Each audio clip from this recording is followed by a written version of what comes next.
Hello, Freedom High School. Welcome back to another weekly broadcast. I'm Hayden. And I'm Nathan. Today is a historic day. The solar eclipse will be making its way towards our area. While the last solar eclipse was in 2017, this year will be more dramatic. It is so rare that the next one will occur in 2044. Let's go to Mr. Hatch with some more information. Hey Freedom, this is Mr. Hatch. I teach Earth and Space here at Freedom. Just going to talk to you a little bit about what's coming up Monday, which is a total solar eclipse. Solar eclipse happens when the moon moves in between the Earth and the sun and actually casts a shadow upon the Earth. What's unique about this one, which makes it special, is that it's going to hit, I think it's something like 15 of the states are going to be in the path of totality, or the path where the total solar eclipse is going to occur.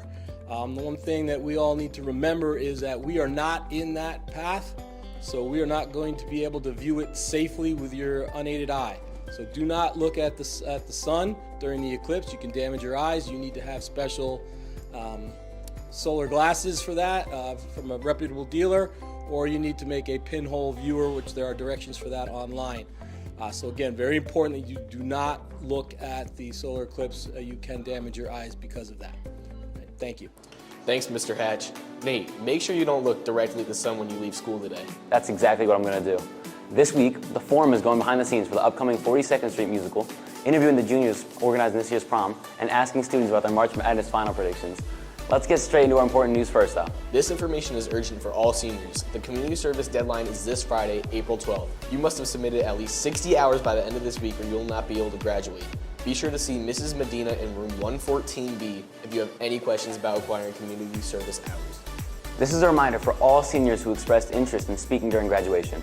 All speeches are due to Ms. Sage in the main office by this Thursday, April 11th. Trials for both faculty and student-chosen speakers will take place on Monday, April 15th after school, and Friday, April 19th during second block respective. Seniors, don't forget to fill out the form to be part of the Freedom Forum Senior Issue. Scan the QR code on the screen. We will include a picture of your choice, a short bio, and more about you. Check your emails for more information and an in-depth look at last year's edition. The ASL students would like to share what they've been learning throughout this semester. Please take time to look at any hands you find posted around the school. Once you find them, scan the QR codes on the hands and learn some sign language. Now, let's bring it over to Gigi and Owen to learn more about this week's lunch menu. Welcome to West of Kiki. I am Owen Miller. Awesome. What is your name? My name is Charlotte. All the grade I'm in 9th grade. What for lunch this week? Today I had a sandwich and strawberries. Thank you. Thank you. What's that for lunch this week?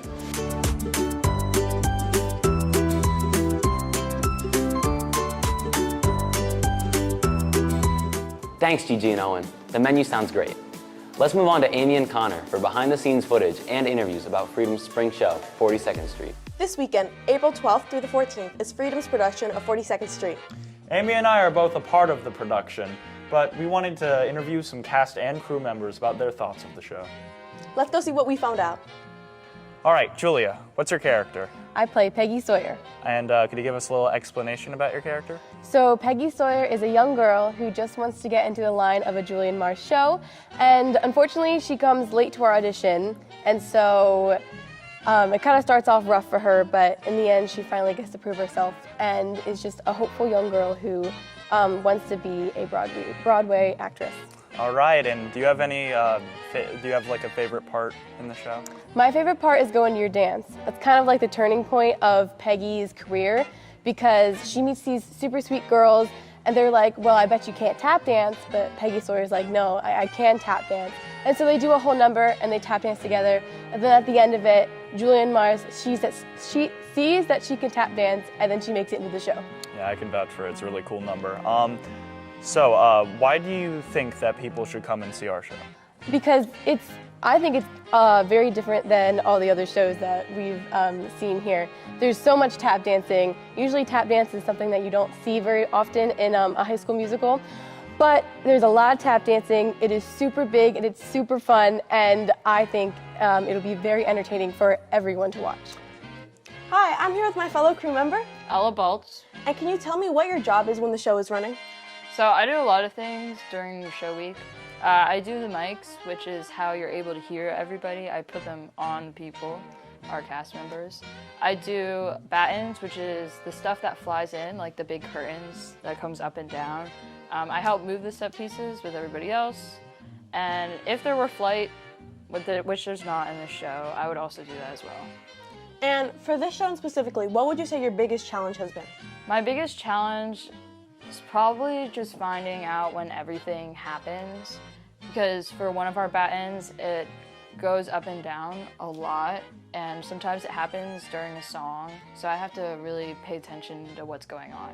Okay, Tori, could you tell us a little bit about your character? So her name's Dorothy Brock, and she's old, and she's this like eccentric, washed up dancer, but she's the star of the show they're putting on in 42nd Street. Awesome. So do you have a favorite part in the show? Yeah, I really like Shadow Waltz because it's just this really big, elegant number, but it's kind of ridiculous, and the score is really pretty too. All right. And why would you suggest that people come see our show? It's just super entertaining and big, like the set's beautiful, and every realm of performance is really polished, and it's just super nice. It's a great experience. We hope these interviews gave you a little bit more of an insight on what 42nd Street is about. It's shaping up to be a show that you don't want to miss out on. Tickets are still available for purchase. Go to the link on screen to snag your tickets as soon as you can. Tickets will also be available at the door, but it's advised you get some online so you can secure the seats that you want. Make sure you don't miss out on this amazing show. Back to you, Nate and Hayden. Thanks, Amy and Connor. Everyone, make sure to buy tickets so you don't miss amazing performance by talented Freedom students. Now, let's check out the club schedule for this week.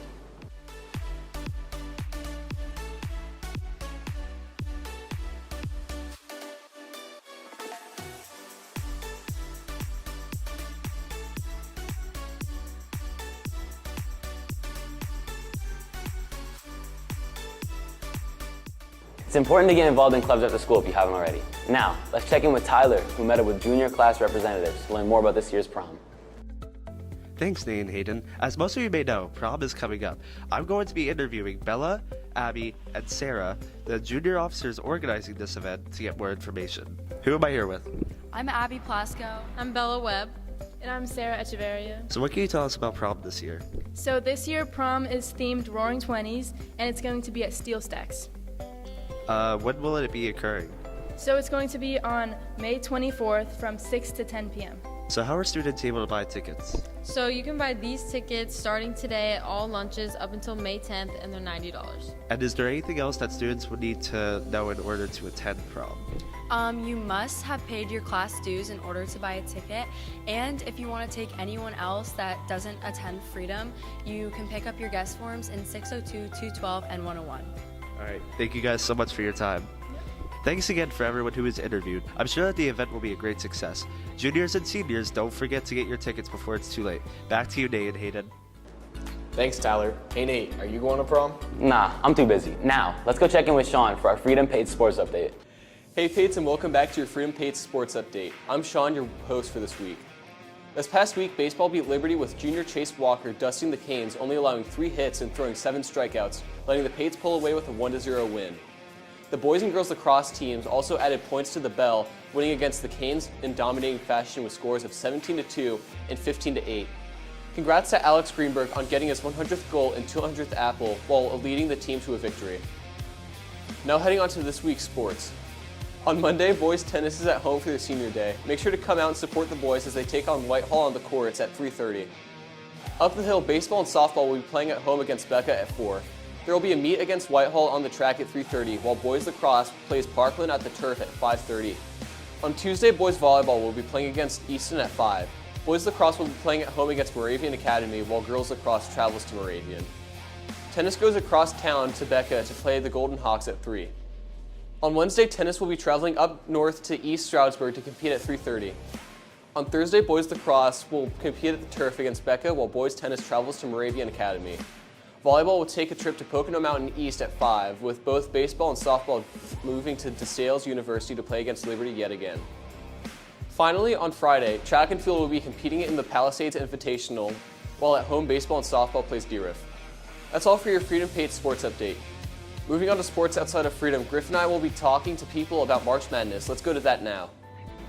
The annual March Madness tournament is coming to an end at the time of recording, and we're down to the final 4 teams in the boys and girls bracket. For the boys bracket, the final 4 teams are Purdue, UConn, Alabama, and North Carolina State. For the girls bracket, the final 4 teams are South Carolina, Iowa, UConn, and North Carolina State as well. We're going to go around asking students and teachers what they think the final outcome will be. All right, who am I here with? Mrs. Cortez? Is your bracket still alive right now for March Madness? Yes, it is. What team are you predicting to win like the final rounds right now? I have UConn. All right, thank you very much. Who am I here with? Jose Luis Mendez Jr. Did you do a bracket for March Madness? Of course. Who did you pick to win? Chose UConn. Go all the way. Yes. Thank you. All right, who am I here with? I'm Mr. Bothwell. Did you do a bracket for March Madness? I did. Is your bracket still alive right now? No. What round did you lose in? I don't really remember. I had North Carolina to win it all, so wherever they went out, that was the end for me. So that's a rough loss. All right, thank you so much. Okay. Thank you for all the students and teachers that gave their input on this year's March Madness tournament. Back to you, Nate and Hayden. Thanks, Sean and Griffin, for another incredible sports and March Madness update. Nate, who do you have winning it all? I mean, I have Purdue beating UConn for the finals, so I'm really hoping they can pull through and get the win for me. The countdown for the end of the year is getting slimmer. For seniors, there are only 35 days left, and there's only 43 left for underclassmen. That's all for this week's broadcast. Before we go, make sure to follow @FHS Forum on Instagram and TikTok. Have a great week, Patriots.